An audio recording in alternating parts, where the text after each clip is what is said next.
Hey Clashers, I'm Community Manager Darian, and welcome to our winter wonderland.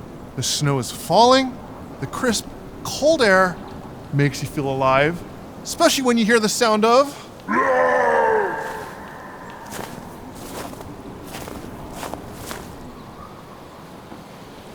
Hi, I'm Game Lead Ano.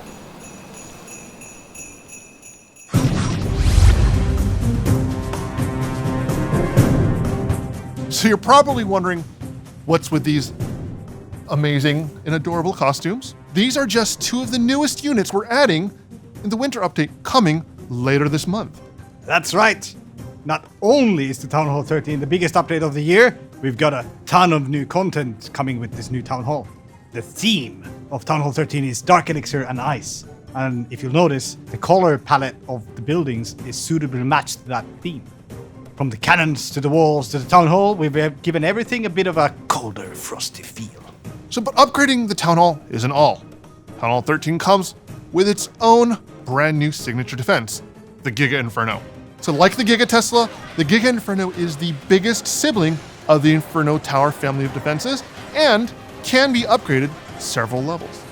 Each new level increases its effectiveness, and when it reaches its max level, it explodes in a freezing hang on, that's not true. When it reaches the max level, it already explodes before the max level. Okay. Technical note, if you like the Grand Warden and Eternal Tome ability, it won't protect you from the freezing blast. It will protect you from the damage, but not the blast. This will probably cause, advanced players to kind of shift the metagame a little bit now that the Eternal Tome ability doesn't grant it protection from the freeze. Yes. So now, let's talk about the other amazing things coming with this update. As you may have noticed, I'm wearing the costume of a very special new addition to Clash of Clans. We are excited to introduce the first brand new hero since 2015, the Royal Champion. So the Royal Champion is a brand new hero whose fearless tenacity and fierce aggression is sure to rain destruction down on her foes. Hailing from the frosty lands of Town Hall 13, she's leveled using Dark Elixir. But not only does her spear mercilessly clear through troops and buildings alike, her Seeking Shield ability allows her to throw her shield. So the shield will target several defenses and will deal significant amounts of damage to a number of targets regardless of range. And as you may have guessed, we're also introducing another new troop that unlocks at Town Hall 12. The Yeti. The Yeti is a powerhouse of a unit that brings a new, interesting mechanic to your offensive and defensive strategies. On his back, he carries a large bundle of Yeti mites, and although the Yeti has strong close-range attacks, when the Yeti takes damage, the Yeti mites will jump out and seek revenge against the attackers. The Yeti can't go over walls, but the Yeti mites can, and finally when the Yeti is defeated, a bunch of Yeti mites will come out of the backpack when it falls and also swarm the defenses. So that explains why Ano is dressed like a giant free I blueberry. wonder who wrote this script. I blame the writers. I claim no credit. So of course, we also had to introduce a brand new siege machine in the update for those who reached Town Hall 13. The all-new Siege Barracks is an entirely new kind of siege machine. So the Siege Barracks don't fly or drive towards any particular target like the previous siege machines do. Instead, you drop it like you would your regular clan castle troops. The barracks will gracefully parachute down from the sky, and like a circus car full of clowns all cramped together, the barracks will begin to deploy its payload. But here's the twist in Siege Barracks.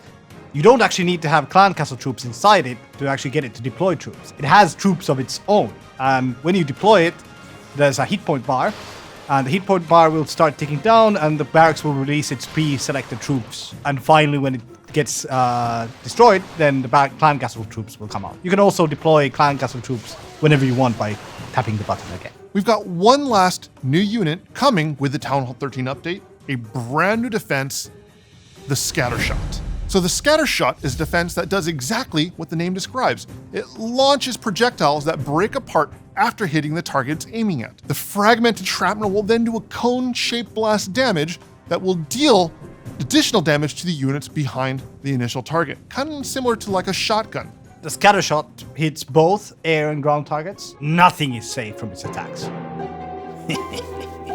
So apart from these exciting new units, we've got a bunch of other brand new stuff you'll be able to upgrade in the update as well. So several buildings will be receiving upgrade levels for your Town Hall 13. Also, multiple troops will get new levels once your lab is fully upgraded. We also know you've been dying to see what the brand new walls look like for Town Hall 13, so feast your eyes on these beauties. So if you haven't already noticed, the new defense levels and walls are all thematically matched with the aesthetics of Town Hall 13. We've also got a bunch of new quality of life improvements, like additional tweaks we're making to the clan recruitment tool that we announced last week. We are making a small tweak that people have been asking for.